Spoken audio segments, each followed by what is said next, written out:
All right, Class 10 students, welcome. This is your Exam Ready special from A1 Institute, where we make tricky history super simple. Today, we're diving into a bit of a mystery. We all think of the Industrial Revolution as being all about factories, right? But what was happening before all those factories popped up? Let's go find out. So, here's our game plan to make sure you absolutely ace this topic. First, we're going to dig into that hidden history before the factories. Then, we'll get into this really smart setup called the proto-industrial system. After that, we'll see how the very first factories started showing up. And finally, and this is super important, we'll look at the real speed of all this change. Ready? Let's get right into it. Okay, let's do this. When I say the word industrialization, what's the first thing you picture? I bet it's something like giant brick factories with huge smokestacks, right? Well, that's part of the story, but historians now know that the real story started way before the first factory was even a blueprint. And this leads us to a really interesting question. If there weren't any factories, how on earth was a country like England producing tons and tons of stuff for a market that was all over the world? I mean, something doesn't quite add up. How are they managing it? The answer, and you're going to want to highlight this for your exam, is this term, proto-industrialization. It sounds kind of complicated, but it's just the name for this super early phase when huge amounts of goods were being made for international trade. But, and this is the key, it was all happening without factories. This system was the powerhouse of the economy before machines took over. So you might be asking, why did this system even exist? Well, back in the 17th and 18th centuries, merchants in the towns basically hit a brick wall. You had these incredibly powerful trade guilds, think of them like exclusive clubs, that controlled everything. They set the prices, they limited production, and they made it impossible for new people to get into the business. They had a total monopoly, so merchants had to get creative. So these clever merchants started looking outside the towns, out into the countryside. And what did they find? They found lots of peasants and artisans who were desperate for extra work, especially as they were losing access to common lands. The merchants had the money, and the country folk had the time and skills. It was a perfect match, a total win-win. Okay, so let's move on and take a closer look at how this brilliant, spread-out system actually worked in practice. It was kind of like an invisible assembly line. You had a merchant in town who was the boss. They'd buy the raw wool, then take it out to families in the countryside who would spin it into yarn.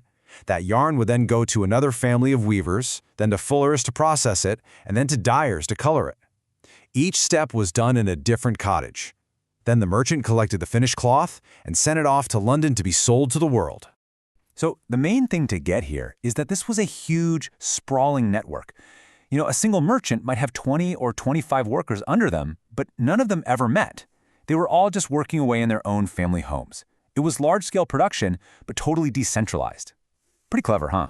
But as you can probably guess, this system wasn't going to last forever. A brand new symbol started popping up on the horizon, one that would change everything. Let's see how those first factories began to appear.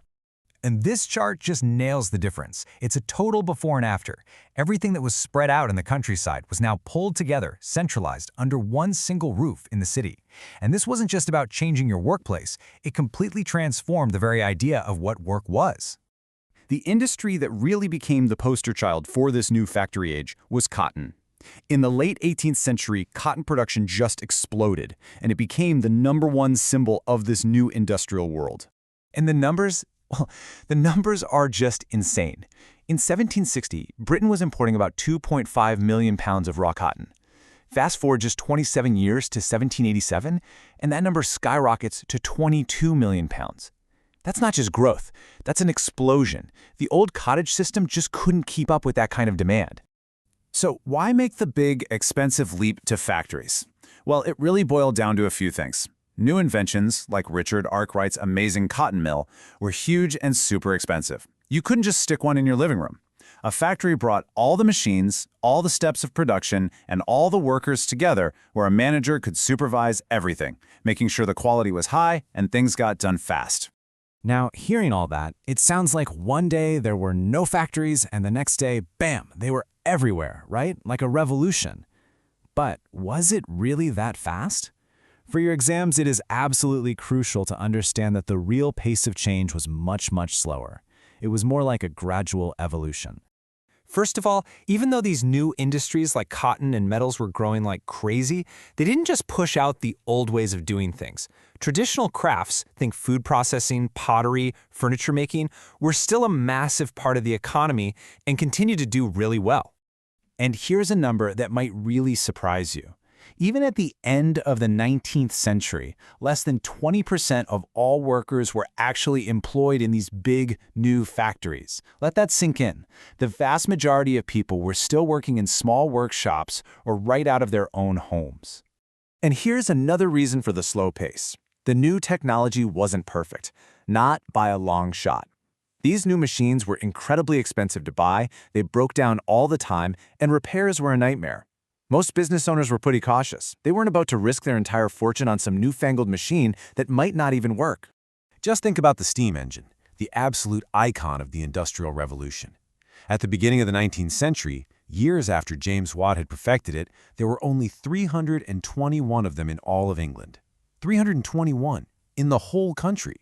That's a pretty slow and careful start, not a sudden revolution. So here it is, the #1 takeaway for your exam on this topic. The Industrial Revolution wasn't really a sudden, explosive event. It was a slow, gradual evolution. That old system, proto-industrialization, didn't just disappear. It existed right alongside the new factories for a very long time. The change was slow and uneven.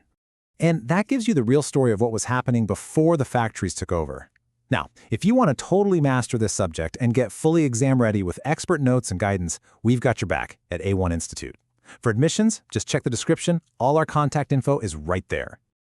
I really hope this explainer helped you feel way more confident. If you found it helpful, do us a huge favor and hit that like button, share it with your classmates, and of course, subscribe to the A1 Institute YouTube channel.